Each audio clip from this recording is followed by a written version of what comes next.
Welcome to the Black Script Storytellers. My name is Kevin Marable, and today we have an amazing guest.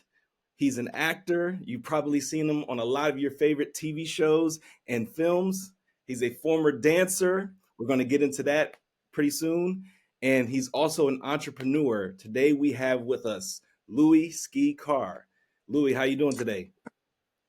I'm good, man. Blessed to be here, man. I've always loved doing these things because it's almost like historically, like my lifestyle from Inglewood to Hollywood being my career concept. It's almost like going down memory lane. So it feels good to talk about it and share my experience being from a soul trained dancer to an actor on a hit show. It feels good and appreciate you, man. Yes, sir. Yes, sir. There's a question that I like to start every interview with. It's a very simple question, but some people might find it a little difficult to answer. Are you ready? Yeah, stay ready from Inglewood. Stay ready, baby. All right. That question is, who is Louie Carr? Just a kid who put his dream into action, growing up in the streets of Inglewood, black and Mexican. Uh, both cultures were so rich for me, whether it was the food, the music, just the ambiance of being a black kid growing up in Inglewood, a Mexican kid growing up in Inglewood, and just having all this richness of both cultures. I grew up in South Central, so around the time when they had the Watts riot, I was like a young kid, and I saw the destruction, the mayhem. Also saw my daddy, rest his soul, miss my father, African American out there looting. So that was kind of exciting and a scary time for me seeing my daddy out there. But it was a revolution, it was the people up, black and brown, out in the streets. And I said to myself, man, my parents always instilled in me, where you're from and your ethnicity, you're gonna have to do something with your life. It was tough growing up in South Central and Inglewood, also Redondo, because uh, the streets, the neighborhood, the culture, the music, the drugs, the crime. My mother and father always instilled in me that you can go down two streets. That street, which is a dead end, or this street's where you could do something with your life. Well, I might have peeked down that street and saw the mayhem and a lot of friends that didn't make it, or the penitentiary that was destined. But I chose that street. I chose to do something with my life. That's when I became like a fan of music, James Brown, the Jackson 5, Elvis Presley. And I would sit in my room and just listen to music all day. And then I just started watching Soul Train, and that pretty much changed my life. So I would say I'm a success story being from Inglewood, and I did something with my life, and I made it out the hood. Yeah, absolutely, man. I love that. And okay, so just a quick segue because you mentioned Soul Train. You started as one of the popular dancers on Soul Train. Can you talk a little bit about that time and that experience on Soul Train? Of course, well, historically, Soul Train is all of our lives. It's part of our culture. That's what we had to tune into every Saturday. And I always say this every interview that I do, that I was a fan of Soul Train in the '70s. They laid down the tracks, Yeah. the way they danced, how they dressed. Everything was in unison. It was, and the music. It was just so funky, man. It just went like if I was a dope fiend, it just went straight to my soul, seeing how these dancers, how they boogied, and just the whole style. And then when I would see the live performances like Al Green and the Jackson 5, it was mind blowing to witness that and to see. And this time I was in development. Like I would dance in my room, uh, emulating Michael Jackson again, James Yeah. Brown, Elvis Presley. So I was doing all these moves, but it was just in my room, in my Right. bedroom in Inglewood, 4460 High Park. So I didn't have a chance to get it out of my bedroom. And then fast forward, my roommate George Chambers, rest his soul, his girlfriend danced on the train. I would ask him, "Yo, George, can your girl get me on there?" Yeah. She didn't have the power to do that. So then I just went down to a few tapings and I couldn't get in. And I went back to Inglewood. One of my cats, he was like, man, they ain't letting you in, Cuddy. My nickname is Cuddy. He was like, nah. He was like, man, you should stand out. Like, wear something like fiendish. Like, Yeah. one cat said, wear a tuxedo. So I went down to market in Manchester, got me a white tuxedo. The rest is history. Chuck Johnson, rest his soul. He saw me Mm. out there. He said, man, come on in, man. So I Wow. danced. The risers is back here. I'm 6'5". I was dancing right in front of the riser with all the legendary dancers on the stage, and I just want to be seen in Inglewood. Next thing you know, Chuck comes to me and he was like, "Man, Don wants you to dance on the stage," and the rest is history, man. I became one of the most historically one of the most famous soul train dancers. There's a lot. I'm the one of many, humbly. But just having the love and desire to dance to the music, and Soul Train was my platform. It was my escape. It was my dream into action. And I'm sitting here today because of Don Cornelius and because of listening to that music and Michael Jackson and Elvis and James Brown and now Cuddy Mack. So Right. I Right. did Right. live forever. It's my Yeah. legacy. My Let legacy. me let me ask you, and you can tell me if it's too personal of of an answer, but what where did you get Cuddy Mack from? Where did the name Cuddy Mack come from? Well, Cuddy, it comes from these cats. First, before I became a dancer, I was a basketball player. I played every day, Rogers Park in Inglewood, Hmm. and we would all meet, like all the basketball players in Inglewood from Morningside and from where I was from, Inglewood. We would all just go down to Rogers Park because we were surrounded by the gangs, we were surrounded by the drugs and the crime. But we were in the gym. We were in Rogers Park, Hmm. 6, 7 hours a day, just playing basketball. I studied Dr. J. He was my favorite player. So Yeah. these cats came down from Baltimore, and they would call each other Cuddy. Hmm. Big Ed, he's the true OG, triple OG Cuddy Mack. And Cuddy is like a form of endearment, somebody that you care about. You know what I mean? That Okay. means he's that person means something to you. So a lot of these cats are dead now. So I kept that on. You know what I mean? I kept Hmm. like from now on, you will be my Cuddy because you're doing something for me and I'm doing something for you. So it's a respect thing. Yeah. Some people Very. say buddy, but Cuddy, you can never call a Cuddy a buddy. You know what I mean? That's a little disrespectful. I'm just kidding. And Mac is just, come on, Mac. I don't need to explain that. That's Right. just a way of life. You know what I mean? Right. Cuddy Mack. Yeah, that's dope, man. That's dope. I was just curious because that's such a cool name and it has a lot of flavor to it. So I was curious to know how you ended up with that name, that nickname. So Yeah, that's yeah, cool. yes. Yeah. Okay, so on top of you dancing for Soul Train, you ended up dancing for New Edition. Hmm. Can you talk a little bit about that experience? Of course, I would say in my rise in popularity as one of the main Soul Train dancers, I stood up because I'm 6'5", but I had this eclectic style, physicalization to the music. I'm an actor now, but I was an actor then, but unconsciously, consciously, I didn't know because I'm just acting and dancing. I'm not a trained dancer. But Yeah. just doing my whole Cuddy Mack flavor and style to the music, well, that stood out not just in Boston where New Edition is from, but just worldwide.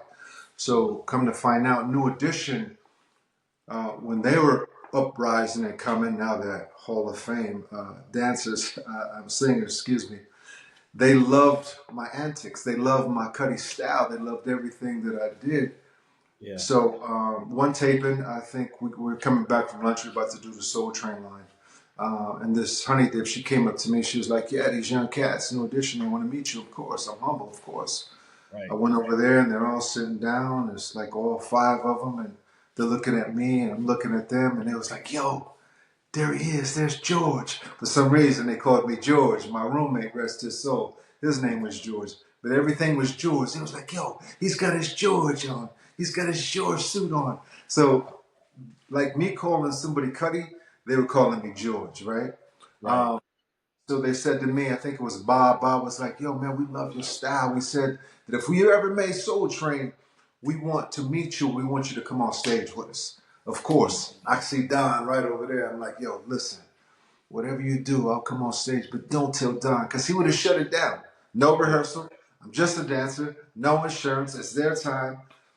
So they're on stage singing Candy Girl. I'm on their side riser. I think Bobby was more excited to have me come on than busting his Candy Girl moves. But they're dancing. I came on towards the end. He gave me the Cuddy finger. I came on, danced, bust a couple Michael Jackson moves, jumped, touched the riser, came down, showed my argals, and they hugged me and I hugged them. I went off the stage. I knew that was my last dance. I knew I was going to get kicked off. But Don, for some reason, he was mad, but he had to save face. So he was like, "Yo, Big Lou, stay off the stage with the singers." But New Edition was like, "Nah, we like him. We like his style.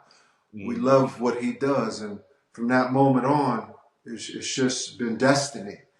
New Yeah. Edition and Cuddy Mack. It was our destiny to have that moment. And here we are today. Fast forward, Ricky Bell was my best man in my wedding. I just talked to them. They have a residency in Vegas, so we've been friends ever since. They took me on the world twice, and that's where I got a chance to really understand and hone what it is to be an entertainer. So New Edition, Don Cornelius pretty much gave me the flat platform and the exposure to go Cuddy Mack Yeah. worldwide.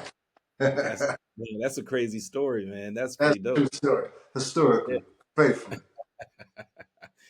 Okay, so um now you have your own line of merch that kind of celebrates your time on Soul Train. Um, and what's the name of your clothing line? Um, to tell you the truth, I wouldn't really call it a clothing line. This is my give back. You Okay. know, ever since the social media, the Facebook, the IG, TikTok, all these things, Hmm. I have a tattoo. I don't know if you can see it. Yeah. So this guy, D Fox, it was Jay Lash, D Fox. They took the picture of me uh, one of my moves where I danced and it kind of froze it in time. I took that picture and made it Uh, into a tattoo, right? But then I got so many fans from way back in the day, even to current. hmm. They wanted me to send them an autograph or a picture. I was like, you know what? I'm going to put this tattoo on a shirt and I'm just gonna make it for the culture. So when you see T-shirts like the Rolling Stones or the Beatles or the Jackson Five, I said I want to have a shirt like that, but I want Yeah. it to be me, like Cuddy Mack. So when I'm long gone, that shirt will still be alive and still be worn on somebody, and it's like my give back and my tribute to being a Soul Train dancer, but also my gift to the culture. So I made those for the culture.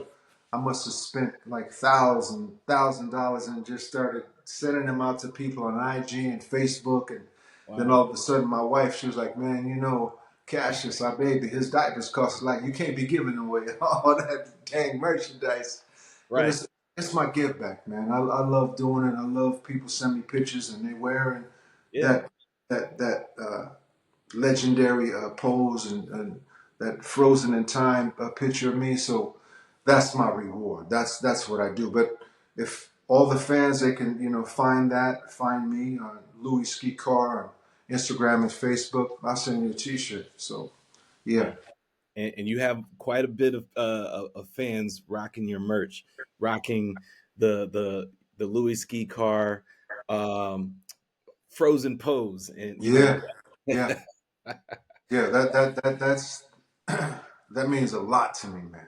yeah, You know. yeah, that's pretty dope. I like that. Okay, so once once you were done with Soul Train, can you talk a little bit about how you transitioned into acting? At what stage in life were you at when you decided that you wanted to get into acting? I felt even growing up in Inglewood, again being black and Mexican, I was always the class clown. I was always entertaining people, making them laugh. Even with my character that I play, Senor Cruz, even though he's a bad guy and a heavy killer, uh, he still has charm. He still has humor. So Right. I was always that kid, always making even the gangsters laugh and my friends laugh, bagging on each other, this and that. So I've always, even as a young kid, being an entertainer, wanting to make people laugh, performing, dancing, telling jokes, just doing crazy things. Hmm. So I knew that my destiny had to do something with entertainment. So after Hmm. my days on Soul Train, I prayed about it. I went to Redondo Beach Pier and walked and prayed. I was like, I mean, after about 7, 9 seasons on Soul Train, I don't want to be an ornament on there. I wanted to go out on top, right? Yeah. So I said, let me do something besides Soul Train. I made my legacy. I did my run. I had a great time, but I didn't want to be an ornament, like I said. So I went to the beach. I prayed on it. I knew that I love like Humphrey Bogart, James Cagney, Edward G. Robinson. I knew I loved those type of movies, how they dress, the hats, the Hmm. Stacys, the suits. But I said, I'm not an actor. How can I become an actor? So I said, Right. listen, God help me, send me there. He sent me to El Camino College. I took every acting class there was. I took a couple salsa classes because I still wanted to dance, but I became a classically trained actor at El Camino College.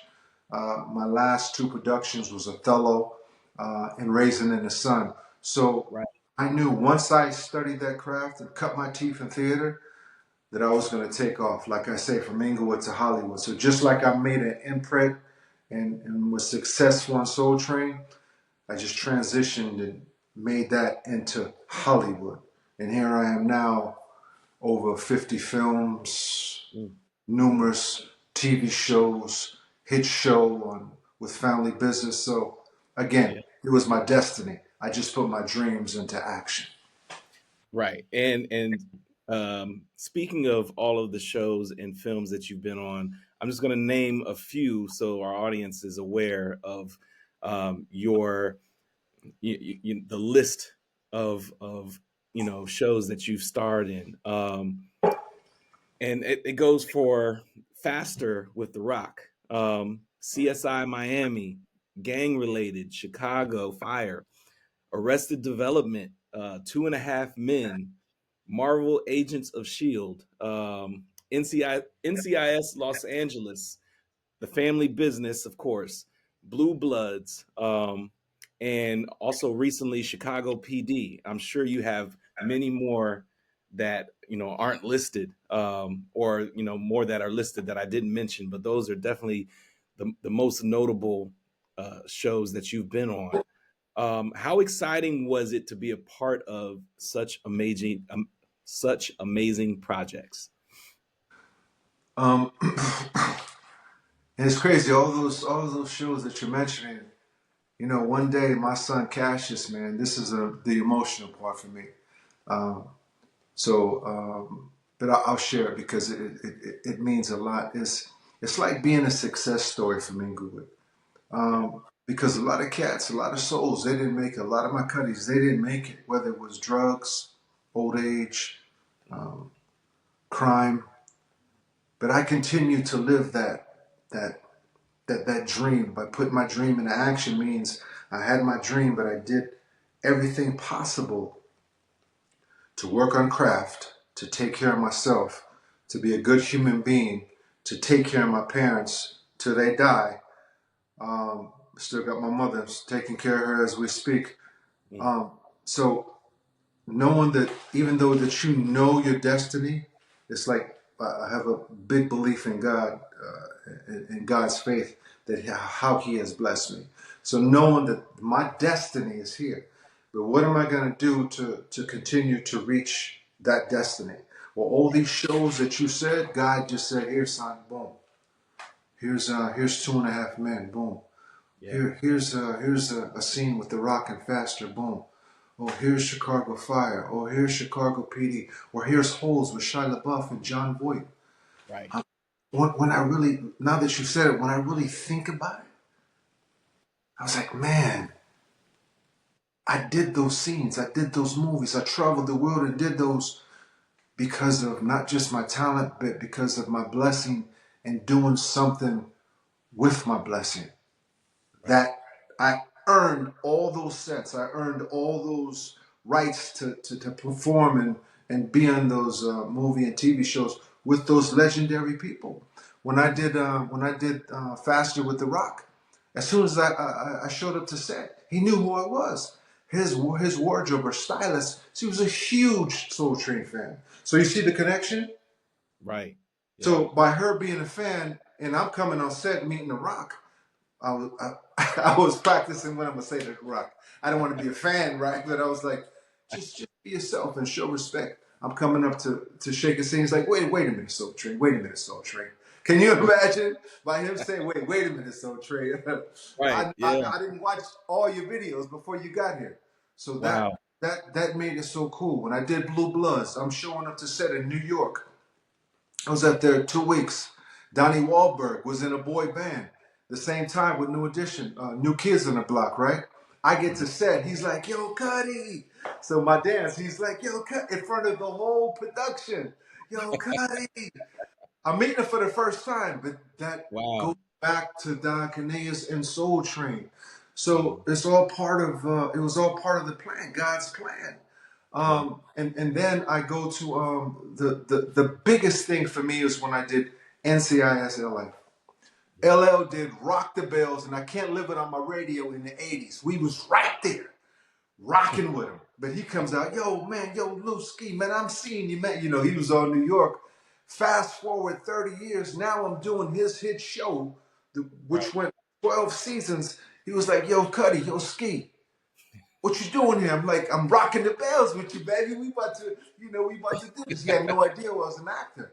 But to have Yeah. that moment 30 years fast forward, and for him to say to me, yo, Ski, you know, on the real, you being here, legendary. You Yeah. being here means something to you, man. And that solidified everything that I'm doing. You got me warmed up now. But yeah, it's all part of my destiny, man. I said that to Yeah. say Cassius, my son, when he Mhm. sees this, or when he sees YouTube or my resume or all these things that I've done, he's gonna be like, yo, that was my daddy. Yeah. Absolutely. So yeah. Sorry, I'm kind of long with it. When you ask me a No. question, the truth just comes out. Yo, No. Chicago PD. Yeah, Yeah. hey, there you go, right there. No, I love these stories because and this I love the fact that you actually get an opportunity to be able to tell these stories of some of your experiences and some of the people that you've actually been able to share the screen with. Not everybody can say that, and not everybody can say that they've had a scene with The Rock or had a scene with LL Cool J. Um, or been on, movies with Shia LaBeouf and some of these other amazing actors as well. And you are currently on The Family Business, and how is it like working alongside Ernie Hudson and Stan Shaw and Darren Henson and folks of that stature? Now that family business, it's like it's really a family. You know what I Mhm. mean? I was Mhm. in my acting class and I get a call from Carl Weber. Had no idea who Carl Weber was, but in my acting class, I studied with a master teacher after studying with my first master teacher, Ron Scarlatta.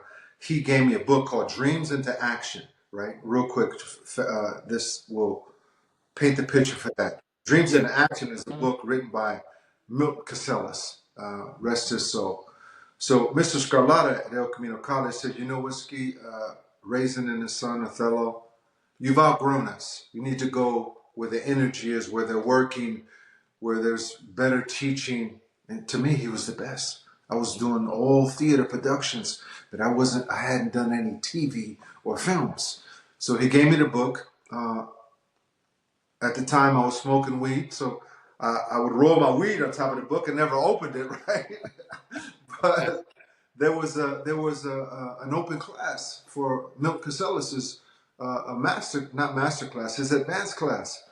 Mhm. I went. They interviewed me. Next thing you know, I'm in Milt Casellas's new Tuesday, Thursday advanced class. I took that class. He comes in. It was like, it was an aura about this man. My first scene was a scene from Raisin in the Sun. He was like, go back, tell your teacher, Ron Scarlotta, thank you for sending me here, but you're full of boo-boo. I was like, what you mean? I had a chip on my shoulder. I did. I was arrogant, but I still studied it. I still took my craft. But, you know, it was a cockiness. Being from Inglewood, you know, it was just a cockiness. I wasn't a pro then. He said, did you read my book? I was like, well, personally, you know, I rolled my weed on it. The class erupted. Who is this guy, right? He said, you can do that. You can do that, but, you know, you can open it and just let the guy talk to you. Mm-hmm. And then after that, he told me, you're full of boo-boo. I was like, what you mean I'm full of, you know what? He's like, Yeah. what do you mean, what do I mean? You want to step outside? The guy's like 77. In that moment, I knew he was going to challenge me. In that moment, I knew he was going to change my life. You know what I mean? Mm-hmm. So in that moment, I'm sorry, what's your question? It goes back to family business, right? Yes, it goes back to family business. I was just curious to know what it was like working with some of your castmates, but you can Okay. also talk Right. about Carl So, Weber. Yeah. so James Black, who was also in that class, James Black, who's also on the show, phenomenal actor. Mm-hmm. He's really good friends with Carl Weber. Carl Weber needed this bad guy, this Senior Cruz, right? Yeah. The story might change a little bit, but Carl Weber called me. James Black gave him my number. He called me. I'm in my acting class. I'm about to do a scene in my acting class. I've done all these things, movies and TV shows, but I had heard a lot about Carl Weber, right? Mm-hmm. So he's like, hey, Ski, man, James Black gave me a number, Carl Weber, boom, boom, boom. Yeah, I got a part for you, man, Senior Cruz. It's a little part, but we'll see what happens. What you doing? I was like, well, what are we doing? He was like, well, can you be on set next week? Of course. I'm going to send you all the scripts. I read this guy, Senior Cruz. I was like, that's me, man. That's an extension of Cuddy Mack from Soul Train. Even though he's Mexican. But look, I put my blackness, which I put my soul into this guy. So I put everything that I am into Senior Cruz. Even though he's a bad guy, I gave him charm, I gave him humor, the honey dips, I gave him all that. I was supposed to die. True fact in season 1. Mm-hmm. My sister's supposed to kill me, right? So if I'm going out like a Cuddy. I say, okay, but just don't shoot me in the face. That's Yeah. not that's not in the script. That's not. I say that they rolling, they cut. Carl runs out. Andy, the showrunner, runs out. Trey, the director, runs out. I was like, man, you just saved your life. Carl's like, man, now I gotta go write you more scenes, man. Wow. Just don't shoot me in the face. Because if I would have said that, if I'd have said it, it would have been a wrap. I would have been gone. But Wow. again, it was my destiny. Yeah. So I knew that I had this character. Even though now I'm in a wheelchair, the irony from a legendary Soul Train dancer to an actor now in a wheelchair, right? I Yeah. said, I'm just going to use the chair. He's going to be a part of my character, right? Uh-huh. And it's so phenomenal to have this chance to act with all these amazing actors, as you mentioned them all. But Carl Weber, Andy, and Trey, and all the cast and crew, we're a real family, man. And now since we're on BT, now since we hit Netflix, oh my God, people Yeah. come worldwide. Yo, we love family business, but we love Senor Cruz. I'm like, man, that again solidifies that I'm doing my job through God's work, and it's easy because I'm ready and I'm crafted and I'm gifted. Historically, I got myself ready so I can continue to put this dream into action. So, family business again changed my life. 5 seasons. Season 5 is coming out this summer. Whew. Still in a Well, wheelchair, but it's okay. right. I can still boogie in my shoulder. I can still give There them you to go. my shoulders. Right. Yeah. So okay. So for those who don't know, who have not watched the show, but are now going to be familiar with who Senor Cruz is, can you talk a little bit about your character and the role that you play on the show? Yeah, my character he's a Mexican cartel a boss, right? Mhm. In Mexico. I run a tequila bar. Um, uh, My role, my character, I'm faithful to a fault to the Duncans. Faithfully, right? Mhm. So I control everything that goes on in Mexico, but I also come to New York or wherever we might do business to help and also support the Duncans, the Duncan family. Um, and it's just a way of showing loyalty among heavies, around bad guys, around other families. Being black and Mexican, my black side is so faithful and so much love. My Mexican side, so it's a black and brown, the Yeah. unity of that. That's what I try to bring with Senor Cruz. Yeah, he's a Yeah. bad guy, but he's charming. He loves the ladies. He loves money. He loves tequila. And that's me, Well, I love the ladies because I'm married faithfully. But it's so fun to when I get the script, and Carl will let you play with it a little bit improv wise. But when I get the script, I just try to sprinkle, like if I was a dancer back in the day, onto my character by giving him charm and humor and these little one-liners which the fans like truly love. But I just want to stay faithful to the Duncans, and also now that without a spoiler, I went through some adversity, so now um, there's Nevada. And Nevada, he's so smart and intellect and intelligent. I'm hoping maybe season 6 or 7 that I get out this wheelchair and I can bust some salsa moves on him or something. Or there might be hopefully a spinoff, Yeah. uh, Yeah. La Familia, Mexico family business. Wow, So that playing would my be position. crazy. Yeah, I'm ready. I'm playing my position and Yeah. having fun. We're making history, man. Family Yeah. business. We're definitely making history. Yeah. That would be crazy to have a spinoff too. So Carl, if you're watching this, you can definitely make Yeah, that happen. yeah, and please bring me out the wheelchair, baby. Right. So a lot of your performances are raw and gritty. Where does that come from? Being real, Mhm. growing up on my black side, my daddy, rest his soul, he used to take me around. Some of his friends were in the Black Panthers. The whole time around the Watts riot, seeing the destruction, being a young kid, and Mhm. not having no scarcity, but just knowing it's a jungle out there. But my daddy, he was stoic and he was strong, and he wasn't a Black Panther, but he dressed like one, he acted like one. My daddy was an alcoholic, so when he got bad and I still took care of him. He still had this stoicness about him, but he raised me with strength, with love, and just to be a man. So I learned the toughness side that he had, the stoic side, and then I get the love and compassion and leadership from my mother. My mother right now, she's 84. I take care of her. Mhm. She's just on the realness. You're talking about raw and gritty. It's tough seeing my mom dissipate and her going through the pre-dementia and her not recognizing me or her grandson. So that to me is raw and gritty when I Yeah. when I look at it because it's life. So I'm just these characters. I'm just playing a slice of life. It's not all charm and humor. There's realness.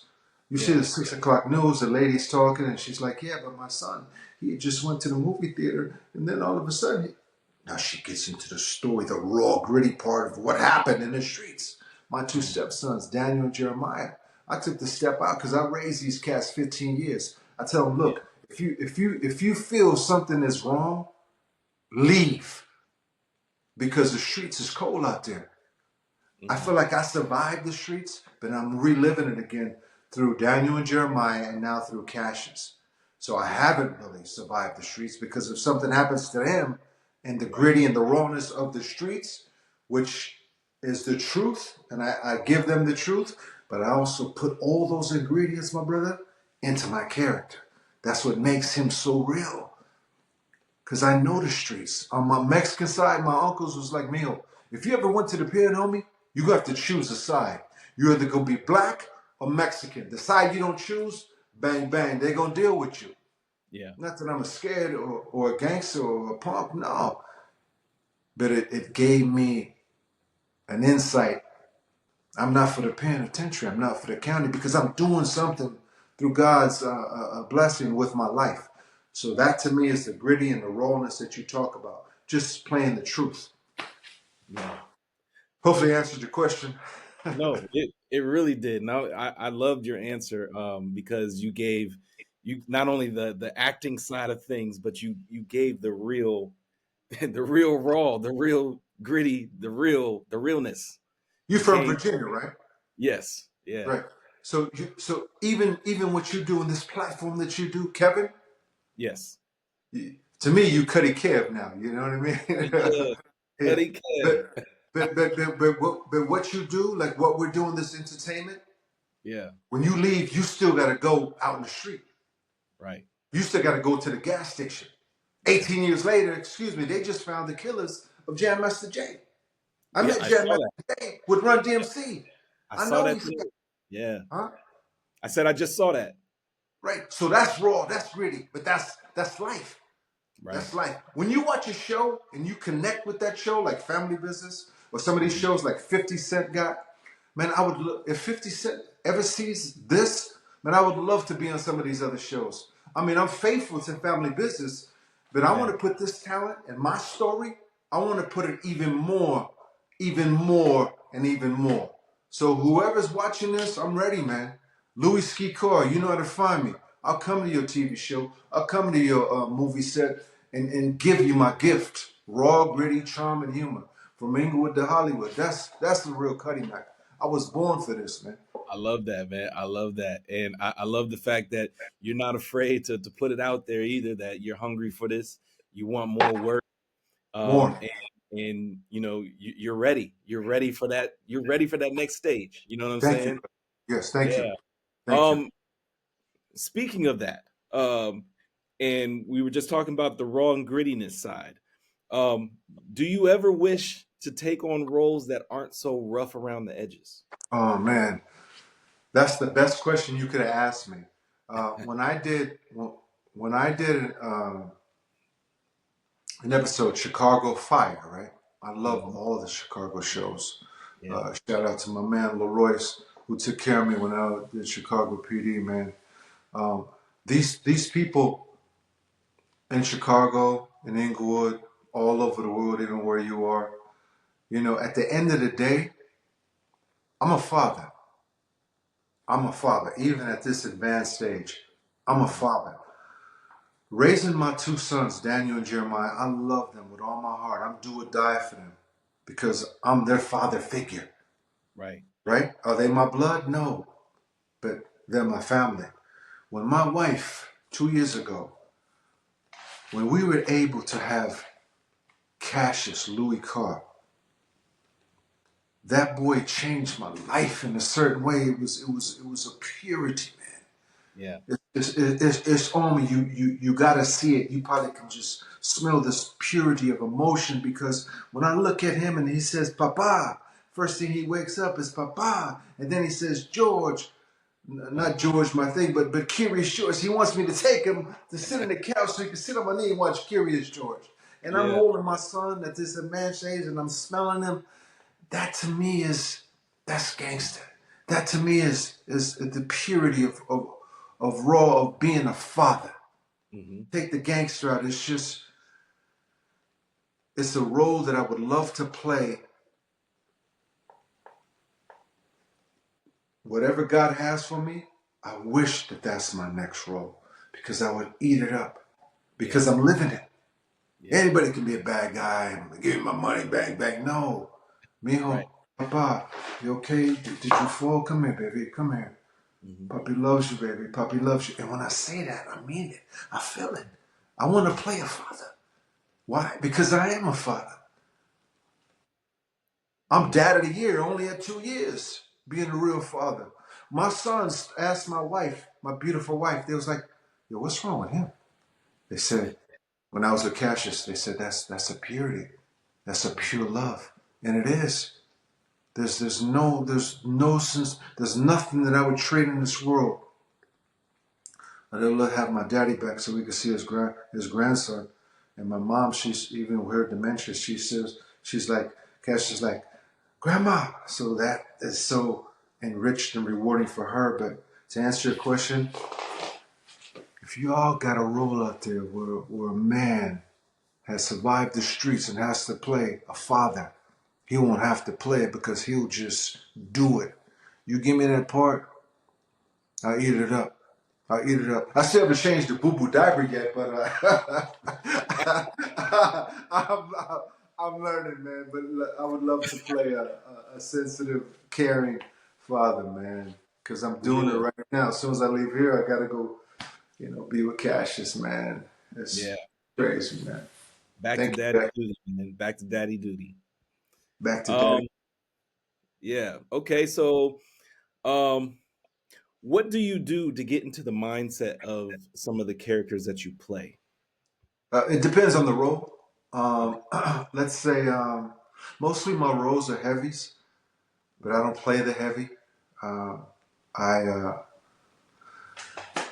just like when I was a basketball player, I studied how Dr. J, how he moved, how he how he positioned himself, how he dunked, how just his whole swagger. Julius Erving, Dr. J. So I kind of like pat my game after him, and I was a dunker, really, really good. Never made the pros, but I played with pros Yeah. at Rogers Park.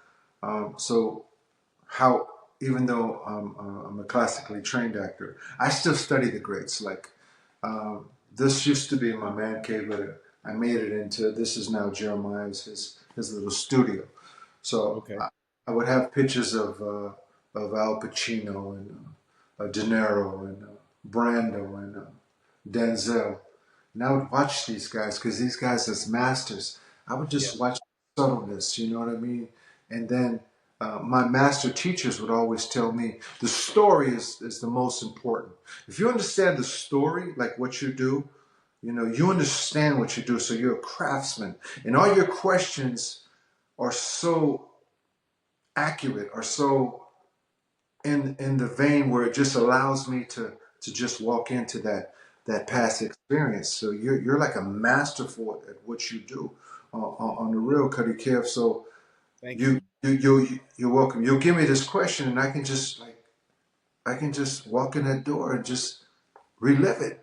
So Yeah. this moment right here and time for me is such a reward to share and do this. But you're asking me the right questions. Just like the question you just asked me. It's fleeting because I wanted to give my give back to you and reward you on what you're doing. I don't want Mhm. it to all to be about me, even though it is, because you want to get to know who I am. Mhm. But it's the right question. It's the next question, understanding the story and moment to moment, just like me and you. You Yeah. ask a question, I'll answer it. It's moment to moment. To me, that's what good acting is. When you don't see it, Right. you're living it. You're experiencing it, like I'm doing with you, my brother. Yeah. Absolutely. Absolutely. What is the muff? Let me rephrase that. What is the MFer with the hat? Huh? What is the MFer with the hat? Oh, can we curse? You can. Yes. Oh, I can. Uh, it's a play called "Motherfucker with the Hat." Okay. That's what you're talking about. Yes. Yeah. So I was casted to do that part, a motherfucker with a hat, which Mhm. was to go up in a few months this year, right? Mhm. But my mom, her dementia got very, very bad, where I couldn't leave. And my wife, she's calling me, and she's got Cassius, and Daniel, and Jeremiah. We've got 3 dogs. Excuse me.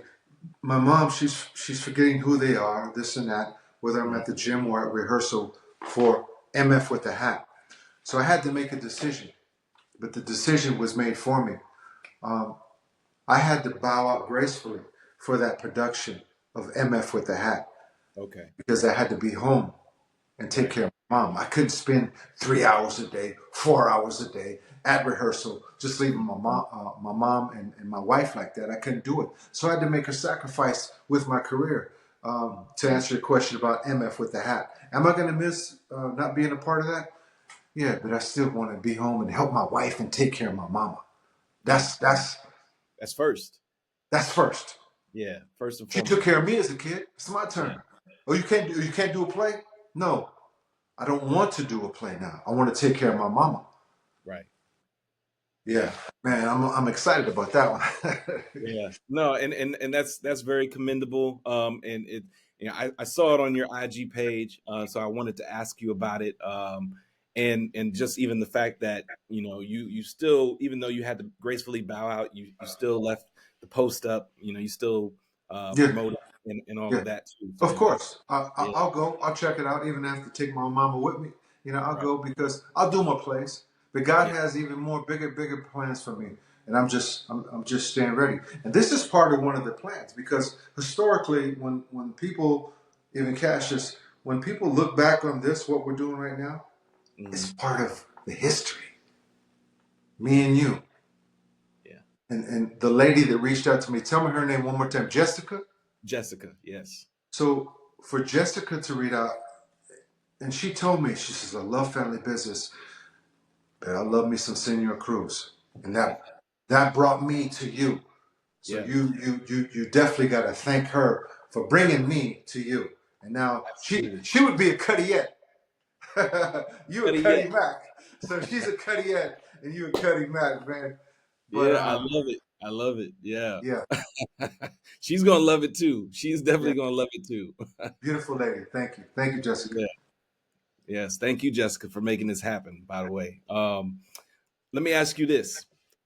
Do you choose the suits that you wear, or does wardrobe? Because you stay fly, man. I stay fly. That's the Cuddy Mac, baby. That's the Cuddy Mac right there.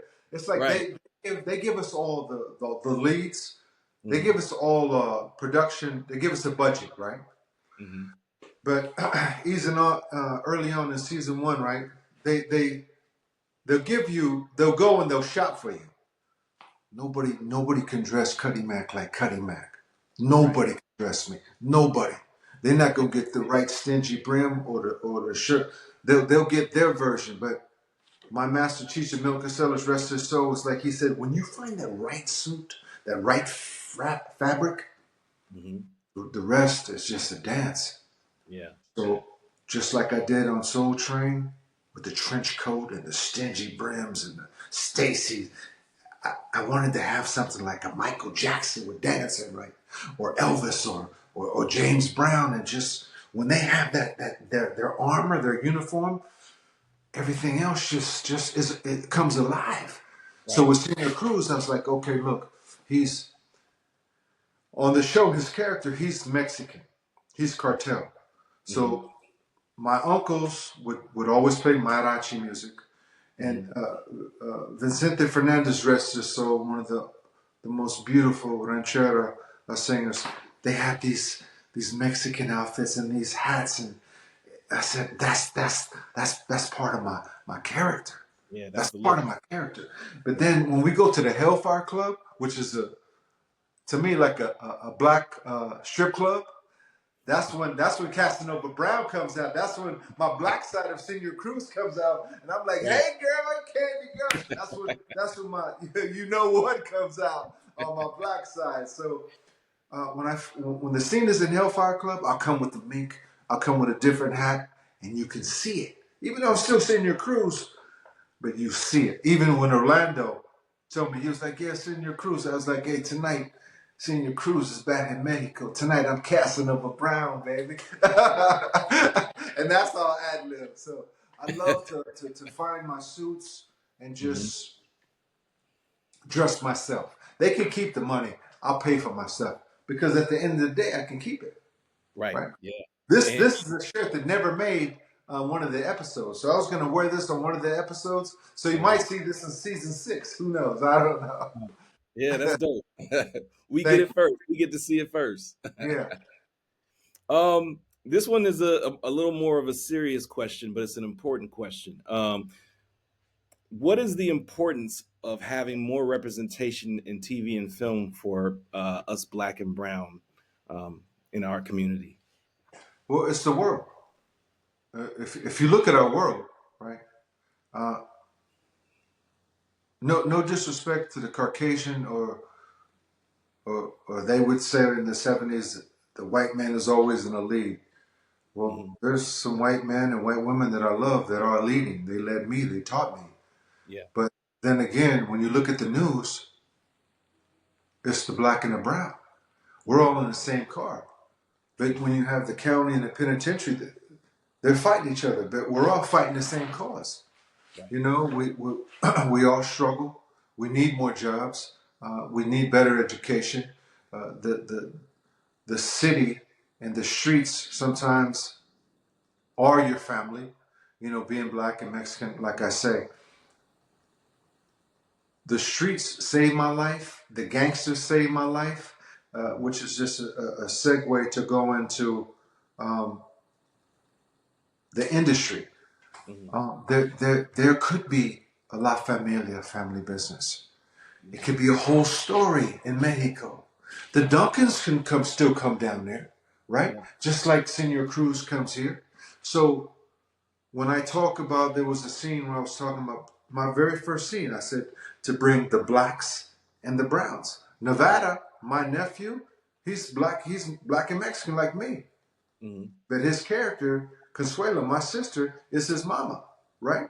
Right. In Vegas, is his daddy. So black and Mexican, bringing the black and Mexican, the how we are in society, how we are in the streets, how we are in the unity of our own cultures, but bring it to life.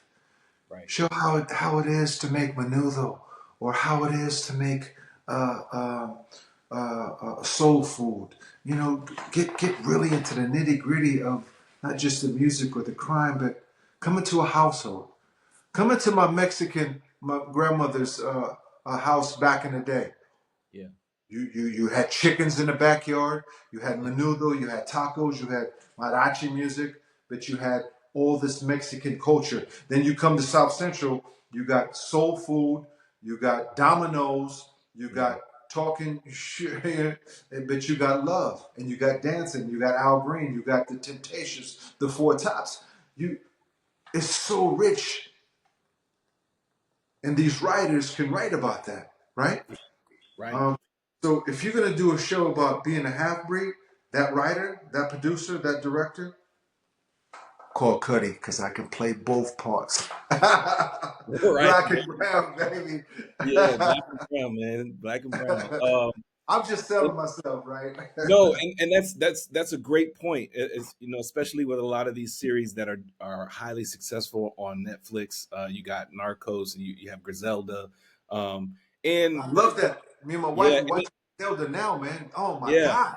and then Woo! also on some of these, you know, regular network TV shows, now what they're doing is integrating these crossovers, and so they'll have two series, and then they'll have the crossovers in the series. Like was it is it Chicago Fire? Um, Yeah. I think Sometimes some of the Chicago Fire, Chicago, Chicago PD, yeah, they cross over. Yeah. yeah, and so you can have that crossover, like you were saying, with the Duncans and the Cruz, you know, family and the cartel and all of that. You can have that crossover for anybody who is definitely you know, writing the show or even thinking about or considering.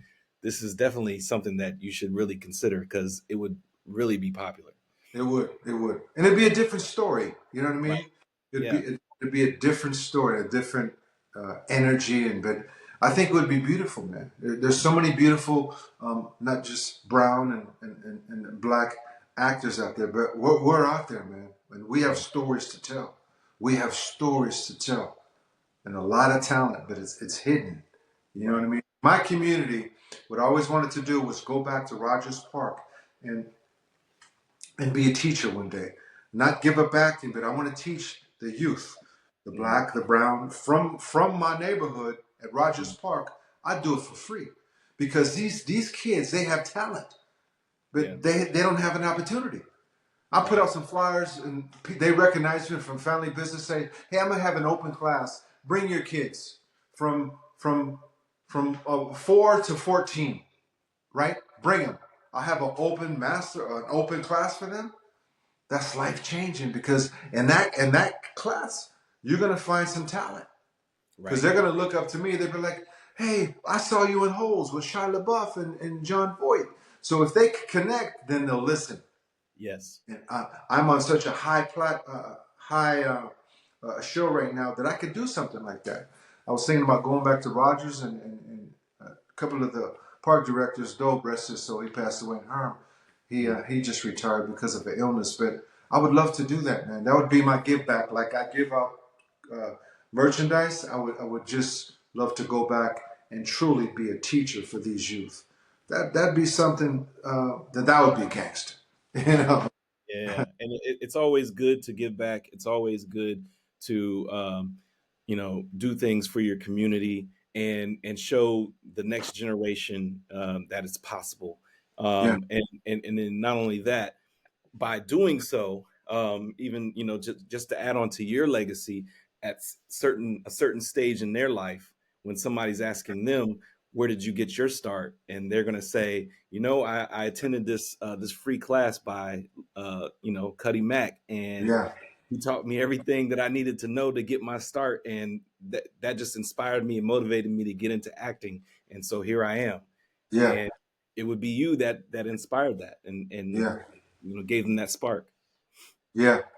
Mhm. See, that was a beautiful question that you asked, and I didn't know that I was going to talk about that, but that was a thought back here which I brought to here. So Mhm. it's man, we need to have a podcast or something, man.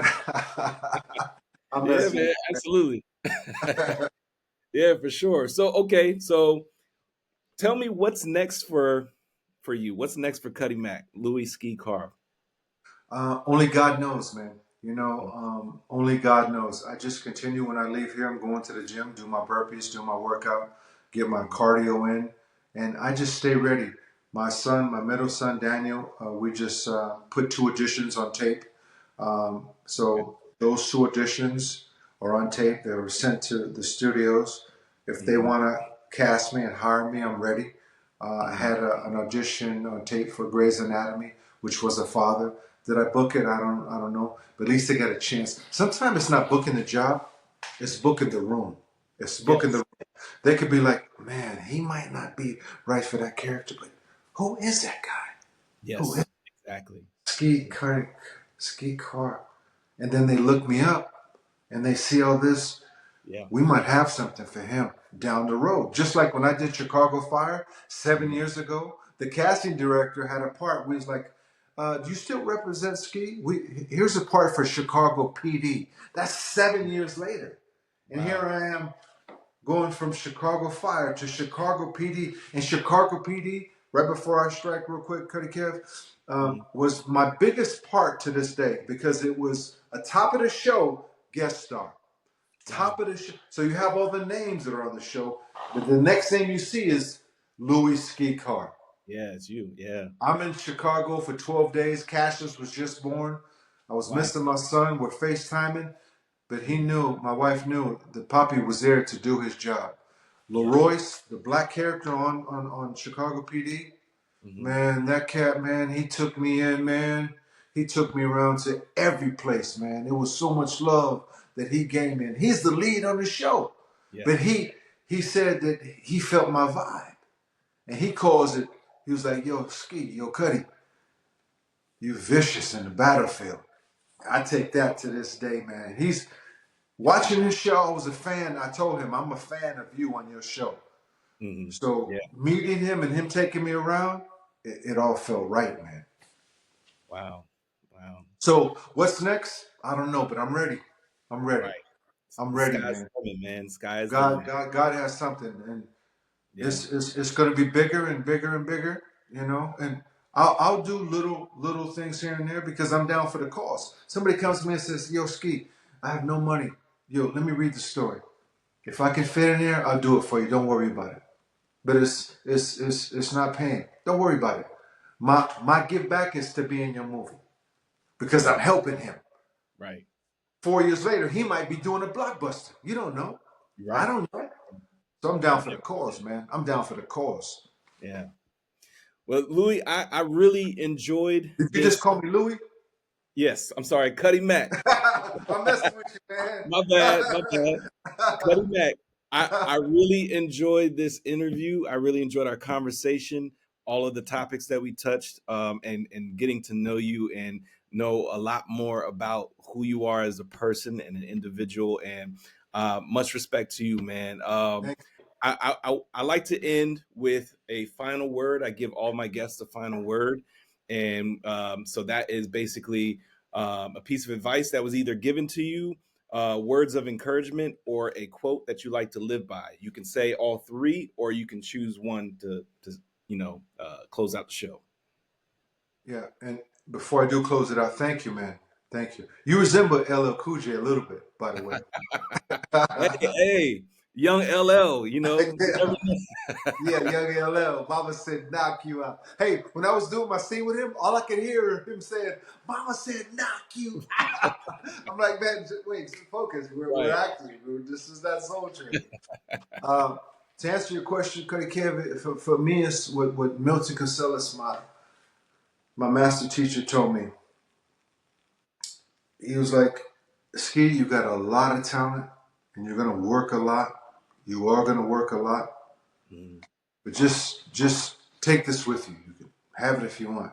You can, because I would be Inglewood this and Inglewood that and Inglewood. He was like, you can be from Inglewood, but don't be Inglewood. Mm. I said, what do you mean? Make it out of Inglewood. Do something with your life. Don't be ignorant. Don't be ignorant. I don't want to be reading about you in the papers that you're killing somebody or ODing. You can be from Inglewood, but don't be Inglewood, meaning don't be ignorant. Yeah. And I was like, well, why would you say ignorant? Well, because sometimes when you first came to me, there was an arrogance, a fragrance of a chip on your shoulder, and I know that being from Inglewood, you have to carry your armor, and you're a tough guy, and this and that. He was like, you're not a tough guy. You're tough, but you're smart and you're talented. So you can be from Inglewood, but don't have that chip on your shoulder. Mm-hmm. Don't be arrogant or have the arrogance of a loser. And that to me is meaning stay humble, stay blessed, and stay ready. And ultimately, stay faithful. That's Cuddy Mack. Yeah. Yeah, Yeah. I love you're it, gonna man. have a hard time editing this, man. No, I feel for you, baby, because you got some gems in here, man. no. You gave me the whole interview is a gem. Thank you, man. For real. Thank you, Jessica. I'm gonna have to send you and Jessica some legendary classic Soul Train shirts, man. Yeah, absolutely, absolutely. Well, let me go ahead and close out the show, man. Ladies and gentlemen, Cuddy Mack, Louie Ski Carr. Inglewood to Hollywood, season 5 this summer. Family Business, Senior Cruise.